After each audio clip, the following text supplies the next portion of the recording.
Hello everyone and welcome back. This is Veteran Mountain Man on another Regulatory Tuesday, and I'm looking at the Portland Demolition and Deconstruction statutes. That's right. The city of Portland has specific requirements for demolishing a building, even a single family dwelling, and also has specific policies about deconstruction. And has requirements for both. But one of the things that I find insane is that we have gotten to such a level of government that you have to get permits to deconstruct a dwelling that you own if the dwelling was built under permits. So they want you to pay permit fees to put the building up. They want you to pay permit fees if you need to take the building down. They want you to pay taxes while the building is up. I mean, at this point, they're basically trying to make you subjugated to the state in this concept, because you're not actually allowed to have ownership of your property in that kind of a structure. I mean, if I've got to pay for the right to pay to put it up, and then pay them for the right of owning it, and then pay for the right to pay to tear it down, I'm not exactly owning private property there. And it seems to me that the state of Oregon, and particularly the city of Portland, has gone way beyond the concepts of overreaching government. And here's what's even really bizarre. The deconstruction ordinance applies primarily to single-dwelling structures, houses or duplexes. All in all zones are subject to the new deconstruction ordinance.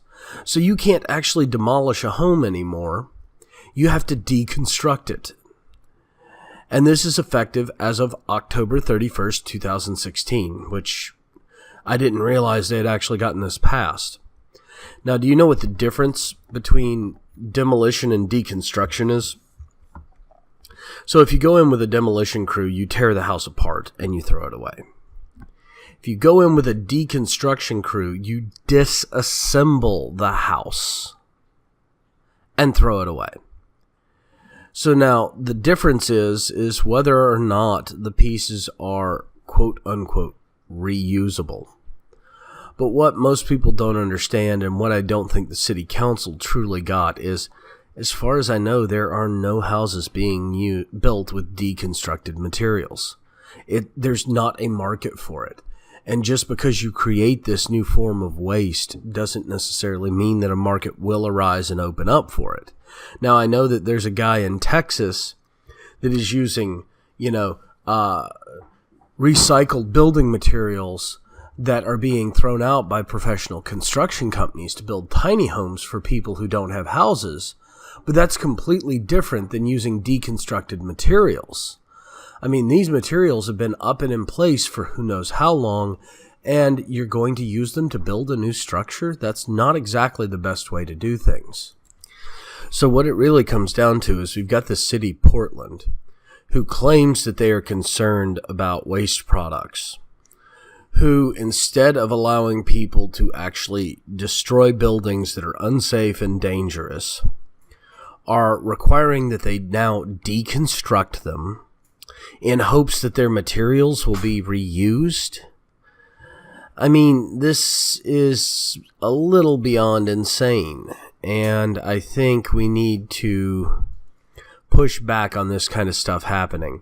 I'm including the residential dwelling regulations for the city of Portland when it comes to demolition in the link below, as well as the deconstruction regulations below. Make sure that you take a look through them and take a look at your own city's statutes. I mean, there's even a tree code here. Title 11 tree code requirements are triggered by certain criteria below and must be met prior to demolition or deconstruction permit being issued. Your permit can be taken in for review without tree provision information. For goodness sakes, they even have requirements on how you have to handle the trees when you remove a single dwelling home. And I mean, this is just getting too much into other people's businesses, realistically. We need to start pushing back against this, because the more this kind of stuff happens, the less free we really are. Well, thank you for joining me for this Regulatory Tuesday. If you have some recommendations, please leave them in a link below. I know I just got some recommendations about the state of Washington, so I'm going to go take a look at those and possibly line up them for Regulatory Tuesdays later this month. Thank you all again for joining me. Please remember to like and subscribe on YouTube and upvote and follow me on VidMe. Thank you, and have yourselves a great Tuesday.